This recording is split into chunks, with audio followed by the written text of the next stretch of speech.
What's up, everybody? This is Harris C Financial, and my name is Joe Brown. Today we are talking about an executive order that Joe Biden just put out on cryptocurrencies. This was awaited for some time here, and on release of this executive order, surprise, cryptocurrencies and Bitcoin are up. So I'm going to explain why and what is in this executive order and what is not in it. Ready? Let's dive in.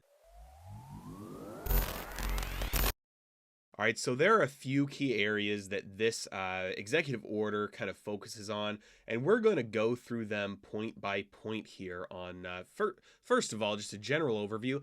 This executive order is very light on details. There's a lot of nothingness, a lot of vague speech about, hey, we need to address this, we need to focus on this, we need some attention on this.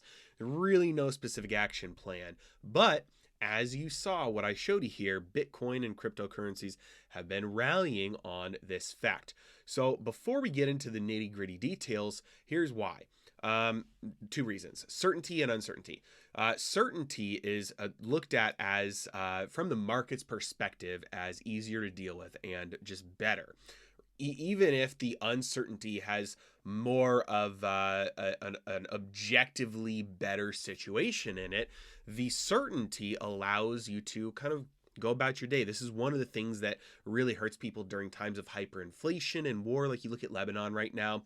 I've mentioned before, I've got friends who live in Lebanon, and they said one of the hardest things about going just through your day-to-day life is not knowing, tomorrow, is there going to be a new law about this? Are you going to be able to do this kind of business? What is, this going to cost? How much are you going to need? Are you going to be able to get what you need in terms of supplies or basic needs? And so the uncertainty of anything makes business and markets kind of grind to a halt. So it's almost as if many times that, let's say you're objectively over here, which is, on the scale of being better, but there's a lot of uncertainty. Things will grind to a halt. They won't work as well. So even if you move to something that is objectively worse, but now you introduce certainty and things don't change and now everybody knows the rules, many times you can have better outcomes, even if it's objectively worse, just because of the element of certainty there. So a lot of this we'll look at might not be objectively better than just completely free markets, but it could potentially introduce a lot of certainty and stability that will allow actors and participants to be able to know what the rules are to be able to move forward, and could maybe actually result in better than what we have right now, some progress and the ability to move forward. And not that it's ideal, but it's better, let's say. So first, they're going to focus on consumer and investor protection here. Consumer and investor protection, this is a big one. This is kind of like the boogeyman. A lot of people have lost money in crypto scams, and so this is going to be one of those areas that they're going to try and attack through regulation and just say, hey, we want to make sure we do things to not let consumers get taken advantage of. This is similar to the Wild West banking before the Federal Reserve, and all in the name of investor protection, we want to do things like FDIC, which basically just gives banks the ability to take additional risks because you don't have to worry about failure or bank run, right? And so little things like that in the guise of investor protection, consumer protection, really what they do is they don't eliminate risk, they transfer risk from the individual to the system. And since the individuals then don't have the risk, they don't have to watch out for themselves, do the research, try and be less risky themselves. So that whole risk transfers to the system. Financial stability. So let's go down here. They're talking about financial stability from the standpoint of things like stable coins and the whole ecosystem. How if you have artificial expansion of money and people being able to, like for instance with Tether, if they're able to basically print money and use that to buy other things, transfer that, basically it turns into a big Ponzi scheme and could, on a reversal, take the price of many asset classes down. So looking at trying to rein in things like that for the overall stability of financial markets. Illicit activity, this is another kind of boogeyman here where they're looking at rooting out illegal activity. So things like money laundering, things like getting around sanctions or buying and selling things without, having the watch fly of the government, being able to buy and sell things that are not legal. the problem with this is that essentially, like, Bitcoin is a public ledger. And it says here last month, U.S. officials seized $3.6 billion worth of Bitcoin. Um, First of all, they got the Bitcoin because they found the person's keys through their Google Docs. So they didn't hack Bitcoin; they hacked Google Docs, and we were able to find the basically some. It's like if you put your password on a sticky note on your monitor. It's like they didn't hack anything; they just found the sticky note, typed in the password, and were able to access it. So that's that person's fault. But it's a public ledger, and so the government officials are very good now at tracking down, looking at all the different addresses and being able to track back, because every single transaction that's ever taken place with Bitcoin is trackable back to the Genesis block, the very first block of Bitcoin that was issued, and every transaction since then.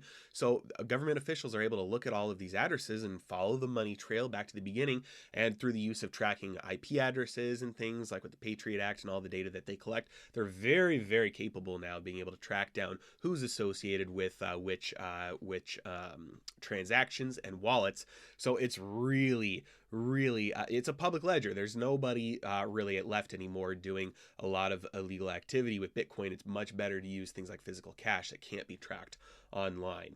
Mentioned climate change just because Bitcoin takes a lot of energy to mine, but as you know probably better than anybody that it the incentive is there to get free energy, right? Because the lower the cost of the energy, the higher the profits on Bitcoin mining. And so you're seeing Bitcoin mining move more and more and more towards renewable, clean, free energy or wasted energy. Like a lot of the dirty energy or the, like natural gas flaring, it's wasted energy. So they build mines around them, Bitcoin mines, so that they can mine Bitcoin and turn a profit that way. And so really the direction and the incentives are built for cleaner and cleaner, more renewable and cheaper energy for Bitcoin. And so that's not a concern. And all of the doom prophecies about Bitcoin were that it would take up more than the world's total energy by the year like 2018, 2019 or something. Obviously, that's not happening.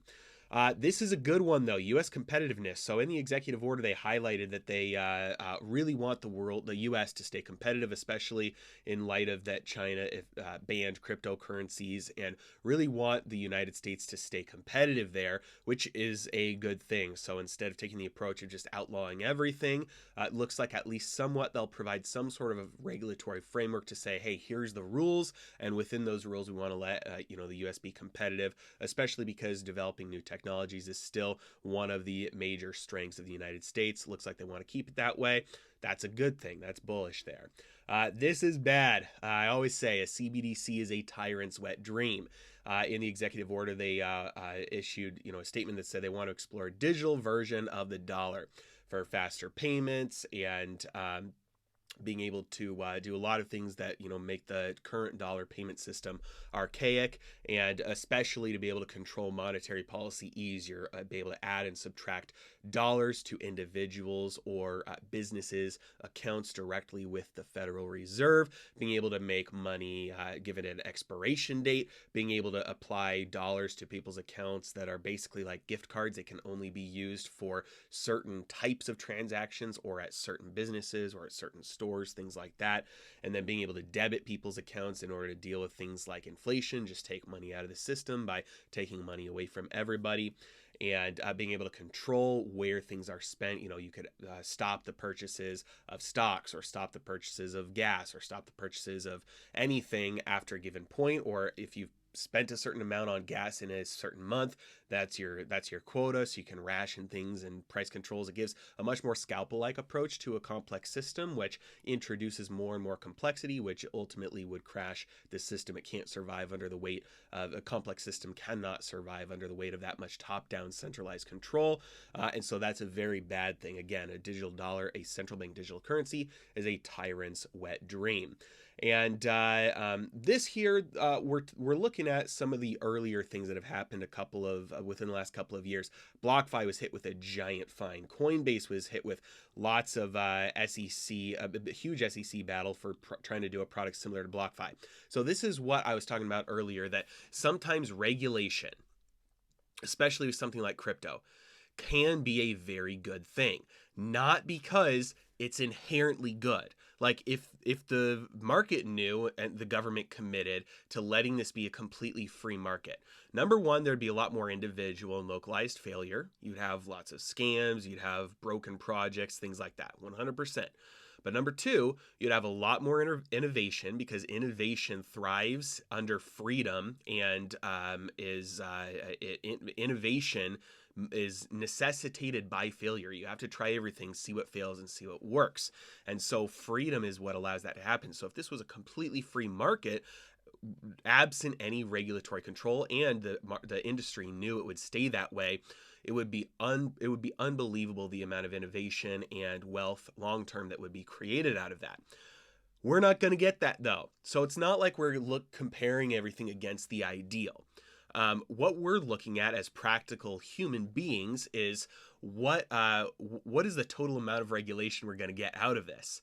And right now, it's pretty bad because everybody is wondering. Nobody can move forward like this.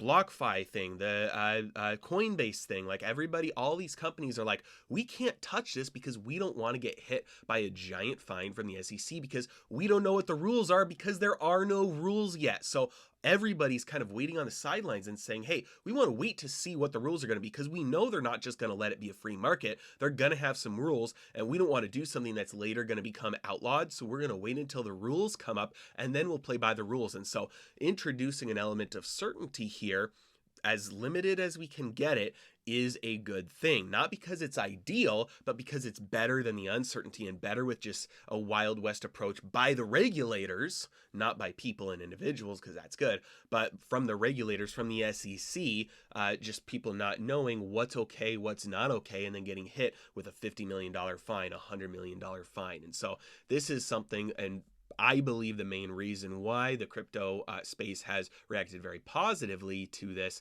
and Bitcoin is up on this news. So that is what's going on with crypto right now, and we shall see what happens as a result.